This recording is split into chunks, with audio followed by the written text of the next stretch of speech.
Well, hello and welcome to glennzb TV, the show that puts glennzb up your Periscope. I'm bringing New Zealand to the world, and the world to New Zealand. I'm bringing the Democratic National Convention to New Zealand. That's for damn sure.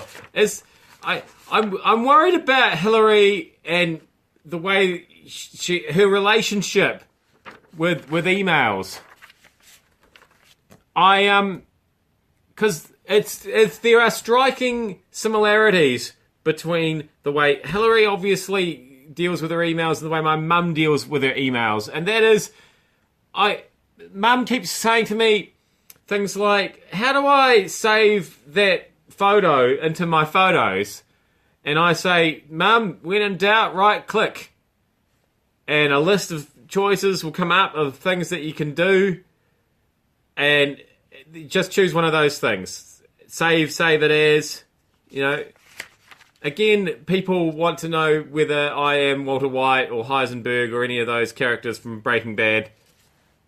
I can't confirm or deny on the grounds that it'll be taken down and used as evidence against me.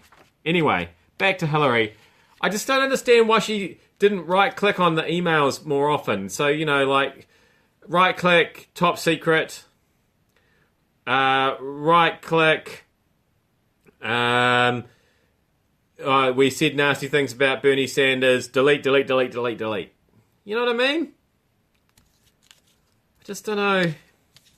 And also, it's interesting that the Russians, or WikiLeaks, or whoever, seem to be able to find deleted emails, but the FBI can't. That's weird. So anyway, it's a complicated... I think perhaps she just needs to leave the technology aside for a bit. Or get somebody... I mean, there seem to be a lot of young people around the Democrat campaign. Can they not get involved there and sort Hillary's... I just feel like we're only one step away from her ringing me and saying, look, I know we've talked about this before, glennzb, but can you just come round? I've lost my email, or I've found an email that I thought I'd delete. You know what I mean? Anyway. Also, disappointing lack of hats. We had so many crazy hats. A lot of cowboy hats, for example, at the Republican convention in Cleveland last week. And I mean, I've seen a couple of sparkly caps, and that's about it. Come on, Democrats, lift your hat game.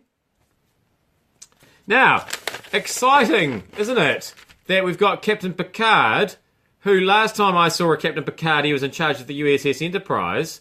Now we've got one flying sort of a solar plane around the world, and he's just about to finish doing that, Captain Picard.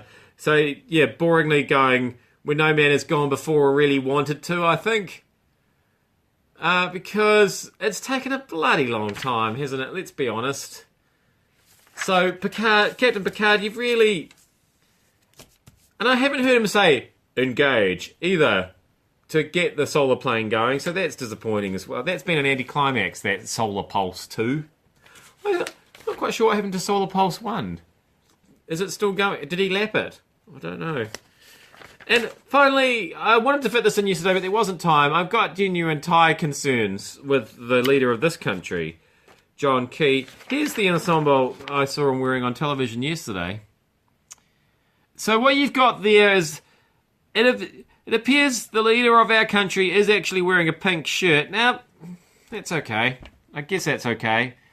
But this tie, which I think you could loosely describe as being paisley, but it's a very broad, very thick sort of a paisley. And yeah, I'm not like I say, Scotty, I'm not necessarily criticising him for the pink shirt per se, but in combination with the lilac and lime paisley thing, it doesn't look like real, but it looks like paisley that perhaps a 3-year-old would have drawn on. And I'm just uncomfortable that this man is in charge of us and has decided to go to work dressed that way. He didn't come into our studio yesterday because he was in Wellington, and I'm quite happy about that. I'm glennzb, dedicated follower of fashion, as you can see. Thank you so much for having me up your Periscope, and your Periscope for that matter. In spite of what I'm wearing, I'll see you back here again tomorrow.